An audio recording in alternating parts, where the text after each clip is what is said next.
Bonjour à tous, bienvenue sur une nouvelle vidéo de Tesla Fab. Alors aujourd'hui, on va faire un test d'autonomie avec la Model 3 2021 SR+, autour du lac Léman, autour du Mont Blanc, un test de supercharge au superchargeur de Martigny.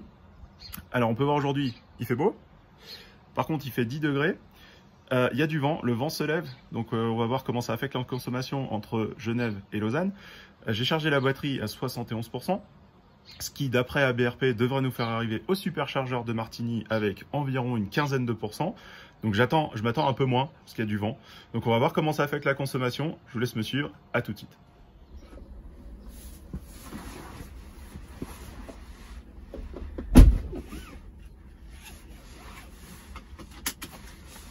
Alors voilà, là on est au point de départ. Donc j'ai choisi ce point de départ parce qu'il y a une borne, justement 22 kW, qui est présente. L'idée c'est de faire ce tour justement du Léman et voir quelle est la consommation de la voiture.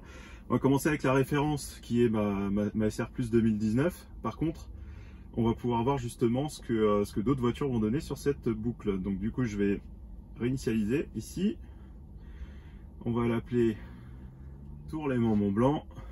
On regardera la consommation au fur et à mesure. C'est parti.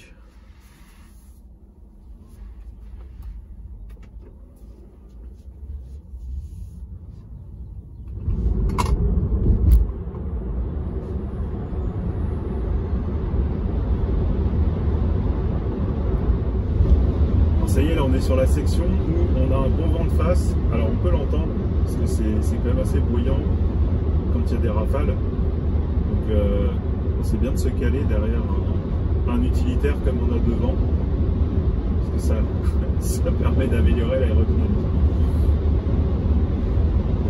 Là je vais pas jouer avec ça.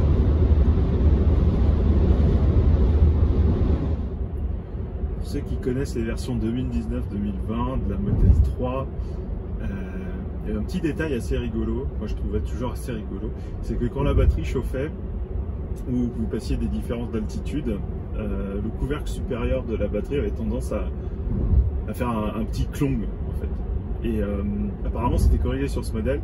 Là je viens d'en avoir un mais ultra léger et super amorti au niveau du bruit. Donc clairement c'est quelque chose qu'ils ont amélioré. D'ailleurs je vous montrerai également sur le plancher arrière, au milieu. Avant quand on tapait dessus ça faisait vraiment un bruit de tôle, maintenant c'est vachement amorti. Donc un petit détail qui a été amélioré. Mais donc là j'en ai senti un très léger, bon c'est parce que je connais la sensation. Mais ouais, du coup ça n'a pas totalement disparu. Moi je trouve ça assez marrant. Donc là beaucoup de variations d'altitude là où je conduis. La batterie est pas mal chauffée parce qu'on a bien monté. Donc ouais, je trouve ça assez marrant.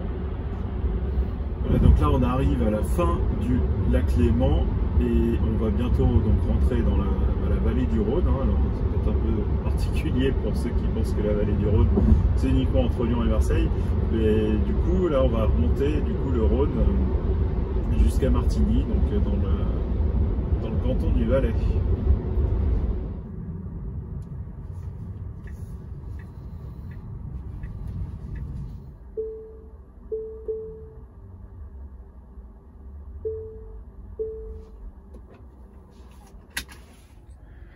Alors c'est plutôt pas mal, on est arrivé pile poil avec 19%, donc on a utilisé 50% de la batterie pour faire 166 km principalement d'autoroute comme on a pu le voir.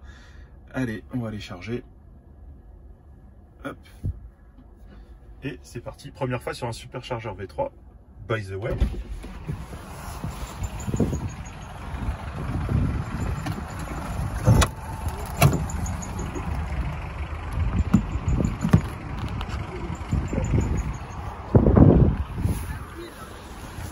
Et le clic, c'est parti. Alors combien on va se taper? Ah bah, voyons, pour la première supercharge c'est pas mal pour l'instant là, hein.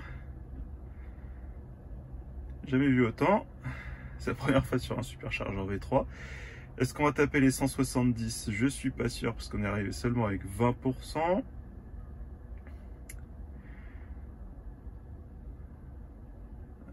163, c'est quand même pas dégueu du tout. Je suis super content. Franchement, c'est top. On va voir. Donc normalement j'ai pas besoin de grand chose, enfin besoin de grand chose. J'ai besoin de remonter jusqu'à peu près 60% pour faire le retour. Donc on va voir le temps que ça met. Donc là ça fait 1 minute hein, qu'on a superchargé et encore. Il a récupéré 3%. Et ben on va suivre ça. Je viens d'avoir un petit ploc dans le plancher, mais très très souple. Alors bon, évidemment une station essence, on s'en fout un peu. Et surtout à côté. Donc bah, des superchargeurs, on en a. Je suis sur le 3e. 4, 5, 6, 7, 8, 9, 12 superchargeurs ici. On a 4 Ionity en face. Et là c'est plutôt sympa du coup, petite éolienne, petite vue sur les montagnes. C'est quand même pas mal. Je vais vous faire un peu dehors du coup. Vraiment pas mal. Je suis très content d'être une première fois sur un superchargeur V3 et qu'on ait vu quasiment les 170 kg.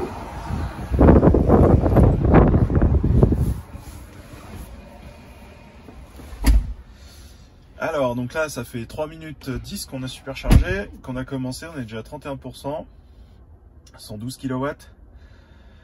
Donc bon, ça baisse un peu forcément la puissance de charge, c'est logique, mais bon, rester au-delà déjà des 100 kW, c'est plutôt cool. Alors voilà, on est après un petit quart d'heure de supercharge, 65%, on est bon pour partir. Il y a un e-tron 55 Sportback qui vient d'arriver, ça c'est assez sympa, j'ai jamais vu. Puis petite Model S à côté, c'est cool. Allez, on a fini la supercharge, donc du coup on est reparti, on va passer les routes de montagne, donc on va remettre à zéro le petit indicateur. Donc on avait fait 166 km, 151 Wh par kilomètre en 1h42. Donc voilà. On a quand même le tour complet qu'on suit ici. Et on va pouvoir réinitialiser. Voilà. Et on va voir ce que ça donne sur les routes de montagne.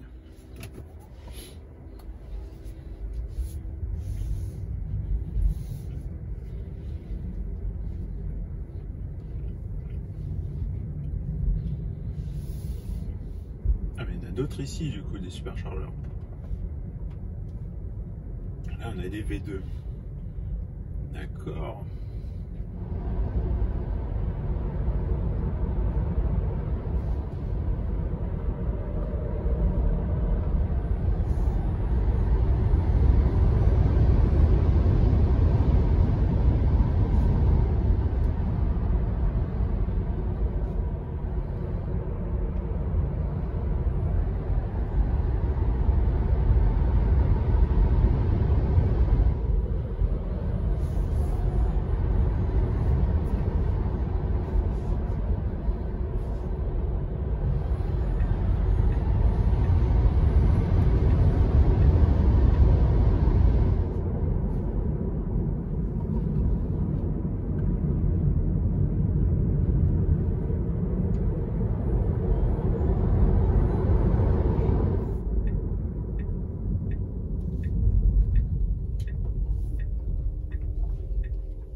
C'était pas ça que je voulais vous montrer au départ, et j'en ai profité.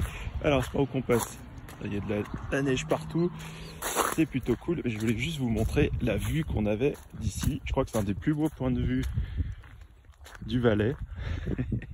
Je sais pas si on voit quand même. Ah ouais, c'est quand même énorme. Donc là, du coup, on est bon sur la dernière épingle avant d'aller sur le col des Montets. Donc là, ce qu'on voit, c'est bah, la vallée du Rhône, hein, du coup, en face, sur la droite, des sommets à plus de 3000. On a le Cervin qui est caché par derrière. C'est quand même juste exceptionnel d'avoir des vues comme ça. On va continuer à monter.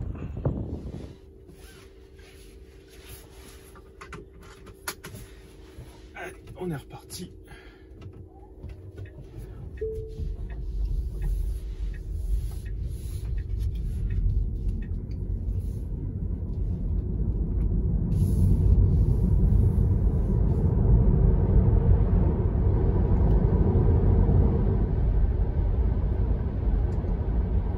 On était monté au col de la Forque là, il faudra que je vérifie à quelle altitude il était, mais on avait une consommation de 391 Wh par kilomètre, ce qui est assez logique en un sens, puisqu'on est beaucoup monté et on n'est pas monté doucement.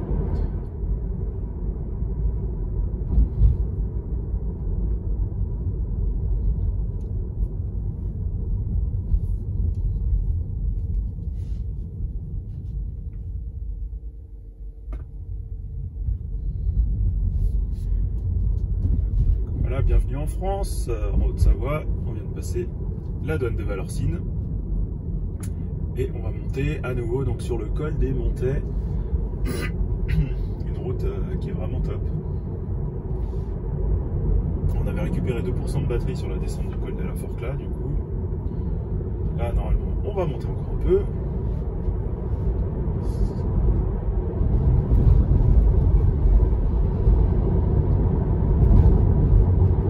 Là, tout de suite, la route, c'est plus la même chose, hein, c'est défoncé. On n'est plus en Suisse. Donc, on va tester les suspensions un petit peu plus. Désolé, sur la caméra, ça doit trembler. Désolé. Il faudra que j'achète quelque chose d'autre qui tient mieux parce que là, c'est pas tip top.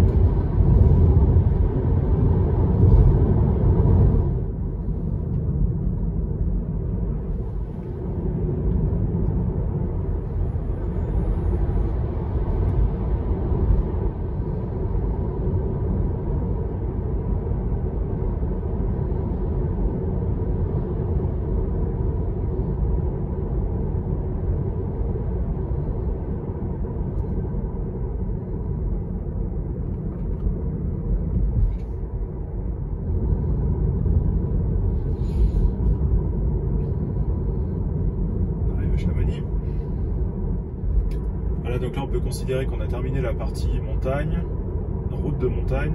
Donc on a fait 50 km, consommation 195 Wh par kilomètre.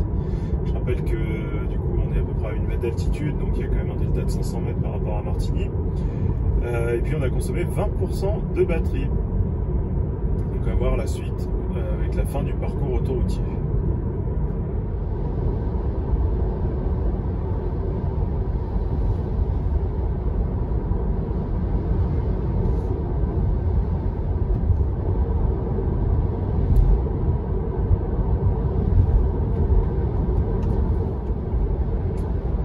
Petit point consommation avant de repartir là à 130.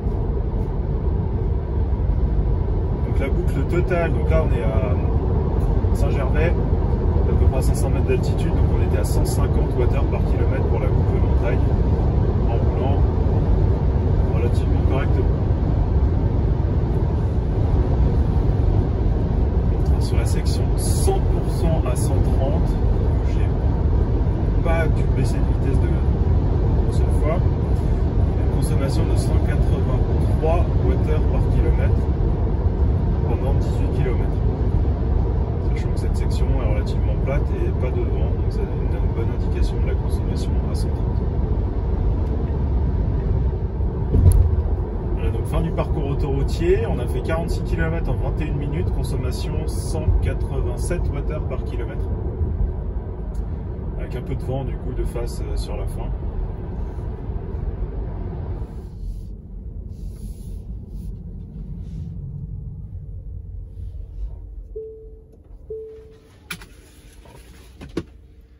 Voilà, donc on est revenu au point de départ, il est 12h54, donc on aura mis 3h34 pour faire tout le tour, et on va voir un peu les stats.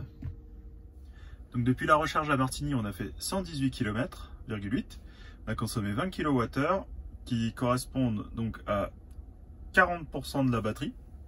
On est parti de Martigny avec 65%, on arrive avec 25 ici, 167 Wh par kilomètre de moyenne, sachant qu'il y a quand même un gros morceau.